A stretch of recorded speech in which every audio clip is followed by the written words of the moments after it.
Alright, I've got the block on the stand in front of me here. One of the first real important things about prep is getting all the old gasket work off. I spent a lot of time just sitting down and meticulously taking gasket material off of the head mating surfaces. Of course, like I said, the Subaru engines are known for having head gasket failures, so it's important to make sure that I get all the old work off and make sure I get good gaskets and put them down on fresh mating surfaces. As you can see, there's a lot of staining here, but running your finger across, you can't feel any material. This is pretty common. You're not going to get a perfectly shiny, perfectly aluminum and silver gasket mating surface just because of staining. I know that doesn't sound like it's something that's possible, but I mean, no amount of gasket scraping is going to get all this stuff off. Just probably half corrosion and half just from all the chemicals that you're dealing with. Some of the most important areas of any head gasket are right between the cylinders, where you got combustion cycles. You've got actual fire explosions fighting each other, trying to break through. That's one of the most important areas, right between the cylinders. Alternatively, you don't want your cooling jackets to leak into your head gasket because you're going to lose coolant, you're going to overheat, it's going to cut into your it's going to basically ruin your combustion cycle, and you don't want to lose oil either because, of course, the engine gets too hot and doesn't stay lubricated. So head gaskets are super important, and as you can imagine, if we don't do it right this time, it's going to cost a lot of money on the back end to fix it the second time. So for this, what I like to use a Napa brand gasket scraper. I've been using these for years now. They sell two of them. They sell a black handled one and a red handled one. I've got a red handled one.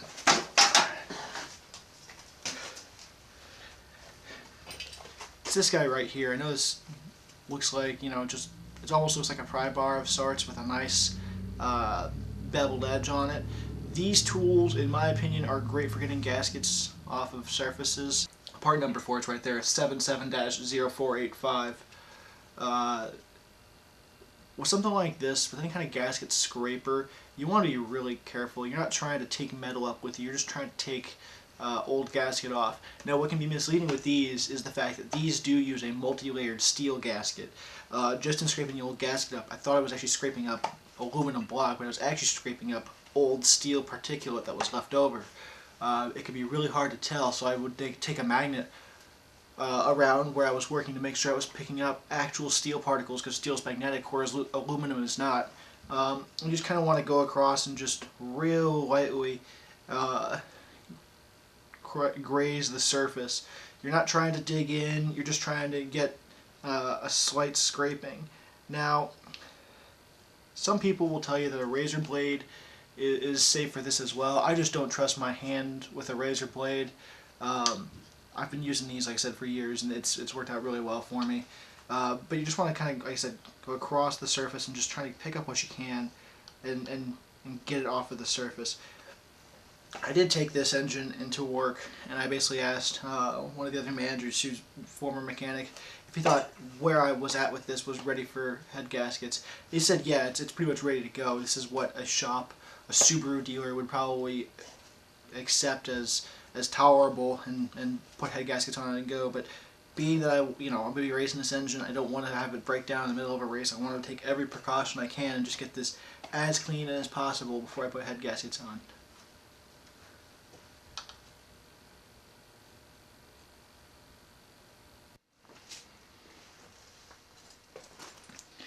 Alright, now while you're in here, you've got the heads off, you've got access to the tops of the pistons. What you want to do is you want to take away all the carbon buildup that builds up in these pistons. Typically, at least in these Subarus, for example, you'll find that the machine surface, which is the top of the piston, typically doesn't have a lot of carbon buildup. It typically just is able to deflect it. The real area I found carbon buildup on this engine was in this forged recess. This is basically a recess that's there so that way the pistons don't hit the valves during any rotation of the engine. A lot of carbon buildup here. You could go through with a gasket scraper or something, but the problem is it's just not a machined enough surface to hit with a gasket scraper and be effective while also not having some detrimental effect to the engine. So what I did is I actually went out and I got a bunch of Scotch-Brite pads. The kind that has the weird pink chalky stuff in it. You can see some of it kind of falling off now. Scotch-Brite pads, brake clean, or some other kind of chemical works wonders in getting in there and taking all that carbon up.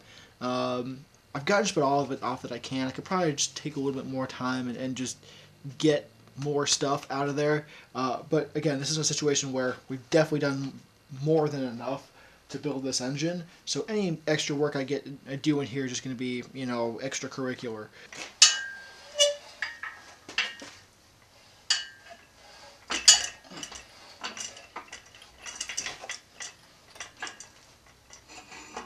Alright, I'm underneath the engine right now, and the idea here is that I need to get air up into the cylinder to clear out all the crap that got scraped off of the mating surface, lest it begin to scrape the inside of my cylinder wall. Now this side here, this is the side you just saw me working on. So basically we're just going to take some brake clean and just spray it up in there.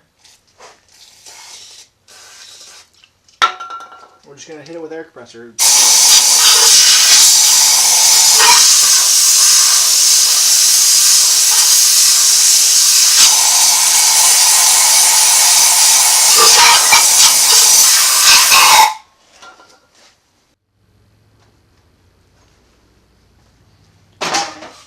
Oh, jeez. Alright, so we're wrapping up, cleaning off the remainder of the driver's side of the engine. I want to show you some things. Again, like I said, there's a lot of staining on this engine. If we take a head gasket and kind of place it over the engine, we can get a good idea of where we're concerned about a good seal. Other areas you'll realize aren't even worth considering. Now, this might not necessarily be the right head gasket for this side, but it gives you the same idea. Let's see if I can get it. There we go. That's how this would go on. You can see, like up here, for example, there's no head gasket there. There's not even any point in trying to get that looking clean because it's not even a mating surface. Same in here, and on the gasket itself, you can kind of see this ring. That's really where the gasket is trying to make the seal. You can see it kind of seals off the cylinders from everything else.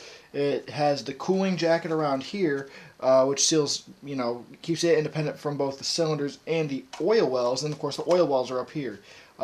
Furthermore, you'll notice it goes around all of the bolts. The bolts, nothing flows through the bolt holes. They're just dry bolt wells, and because of that, they want to stay dry. You don't want any water, antifreeze, oil getting in there. You want those to stay completely dry. So this is really the area that we're concerned about getting a good clean seal. And you can kind of see that it correlates with the walls of the cylinders and the oil jackets and the cooling jackets. Now, the EJ25D engines, along with a lot of the EJ25s to follow, I think all the way up until the EJ257, they're what they call an open deck design. And the idea is that, of course, this is the deck here. The cooling jackets are fairly open. You'll find people refer to Subaru engines as open deck, semi-closed decks, and closed decks. Only bridging we have between the cylinder walls and the outside of the block going through the cooling passages are right here. That's all we have for support on the cylinder walls. It's not the best design because, of course, these can warp, they can expand, it cuts into your compression. It's not the best. But, of course, we get a lot of coolant flow because we're not being restricted by any kind of walls or anything like that. If you look at the same spot of an EJ257 engine, which came on I believe the 05 to modern spec STIs, you'll notice there's a couple walls in here just to kind of add support and prevent any kind of warpage or heat effects from overheating, because that engine works really hard. Some of the engines, like the EJ20, I believe, they have what they call the closed deck design, and it really just looks like this is a polished surface of aluminum, and you have a couple holes drilled here and here for the coolant to flow around the cylinder wall and then up into the cylinder head. Um, if you'll notice on the head gasket itself, you get a really open design here, right? But the head gasket actually restricts a lot of the coolant flow through its holes. So I mean, I guess if realistically, if you think about it that way, what's the point of, if you're going to be restricted by the head gasket, what's the point of not having some extra bridged aluminum to add some support to the cylinder walls? I can see the argument either way, but it is what it is. This is the engine we've got. This is the engine we're going with. So yeah, I just want to kind of show you the different deck designs you might expect on a Subaru. Now I'm not sure if you can tell, but that's the inside of the front cylinder on the driver's side. That's probably the last cylinder I have, or rather the last piston I have to get in there and clean up and make, get all the carbon off of it I can. But before I crank the engine over to bring this piston back up, what I want to do is I want to make sure that I have all the crap that lines the cylinder wall cleaned off so I don't scrape and score the cylinder wall. That's really important whenever we're scraping metal shavings and gasket material into a machined polished surface to get all of it out of there before we try to run anything past it. So once I get this deck surfaced, I'm going to basically flip it back over, hit it with the brake clean like I did on the passenger side, hit it with the air compressor, just blow all that crap out of there, and then we can safely crank the engine over to get access to that piston.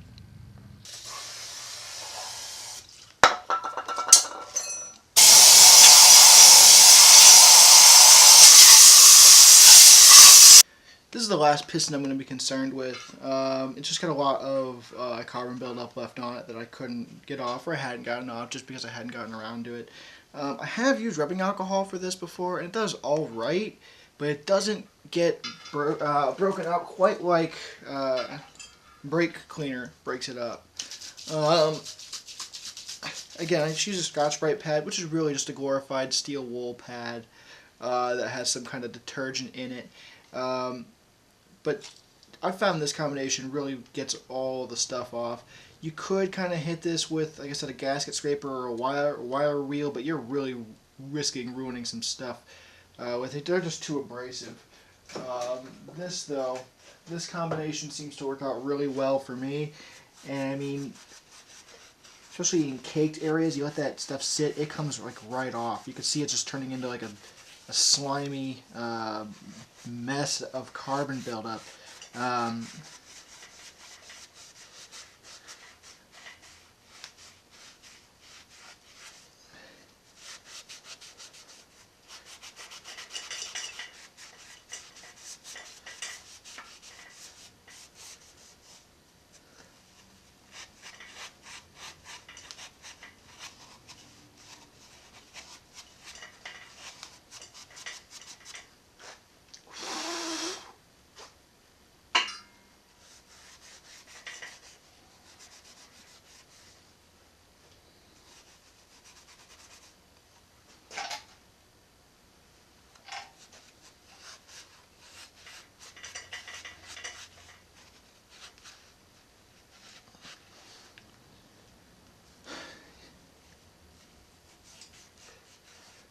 Alright, you're not trying to get this thing so clean you can eat off of it. You just want to make it to where you did everything you could to get everything you could off.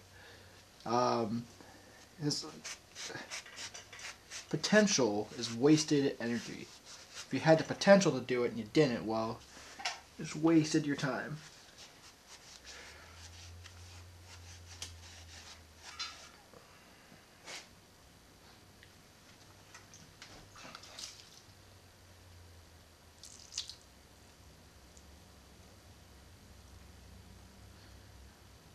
I'm not trying to use so much brake clean here that we flood the thing. We're just trying to get it wet. Because brake clean, especially if you get a good bottle, it's under a lot of pressure. That stuff will just rush out, and that's not what we're trying to do here.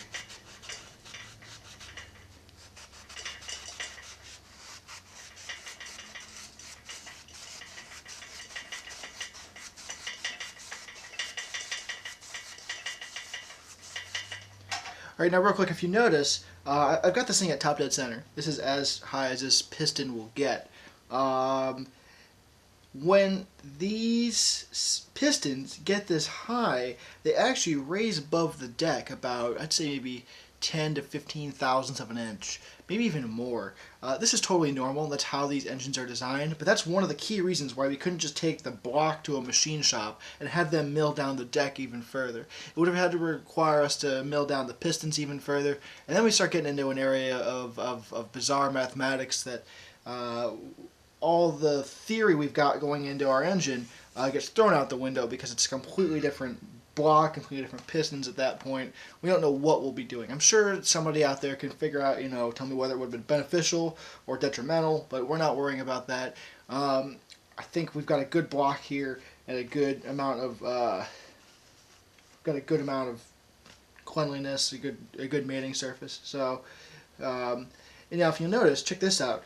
If you look, I don't know if you can tell in the video, but the piston will actually rock back and forth because of the design of these cylinders. They taper ever so slightly up to the top. About the last eighth of an inch, there's like a chamfered edge that just gives it relief. And that's what we're experiencing here, is the fact that the piston rings are probably underneath of the intersection of that chamfered edge and that taper, but the top of the piston, of course, is above that area, so it has the room to pivot back and forth, kind of like a seesaw. If you see that, also, it's completely normal.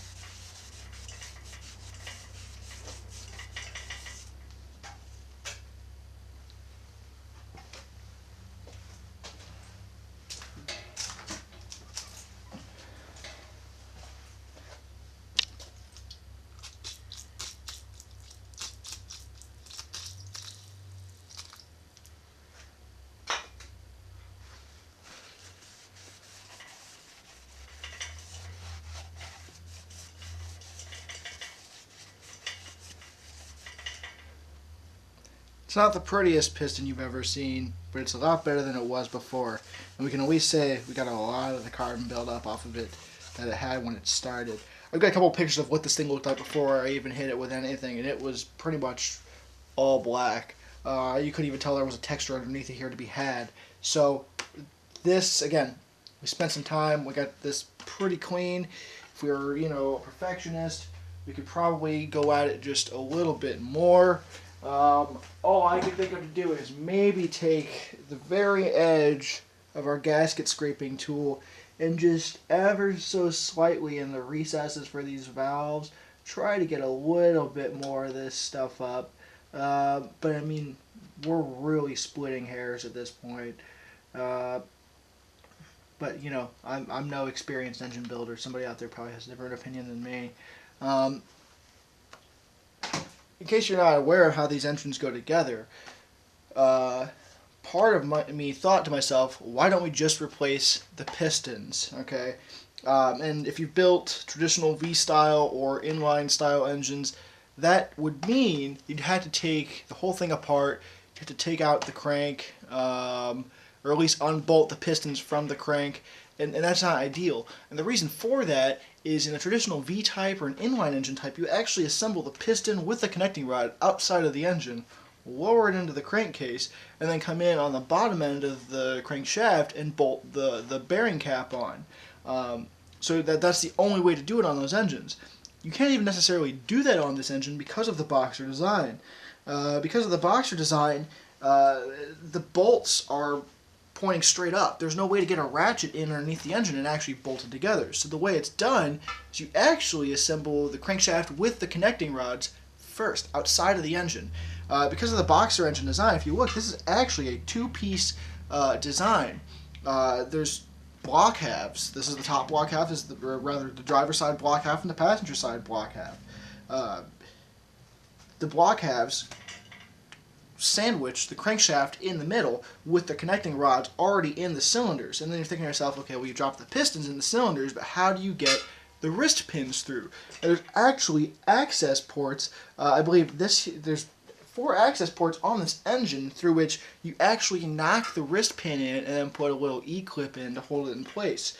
So in theory, if I wanted to, I could open up those access ports, take the wrist pin out and pop the piston completely out. I probably could have done rings, fresh pistons, really soaked them in a mineral spirit bath to get them as clean as possible.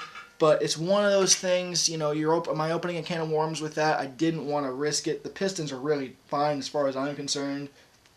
The only possible benefit would have been, you know, fractionally better rings. So we're probably not losing a bunch there. But if you've ever seen one of these engines built, it's much different from how you would have expected an engine to be built. If you've ever, you know, looked into how V-type engines or inline type engines are built, just figured I'd throw that out there so you knew some of the oddities of these Subaru engines. Alright everyone, that about wraps up engine block preparation. The next video we'll probably do is actually bolting the heads on and any other things we gotta do to get the heads on the vehicle. Heads are already back from the machine shop, head gaskets are in, head bolts are in, we're ready to put heads on this engine, and that's the next step. So stick around, stay tuned, subscribe, and thanks for watching.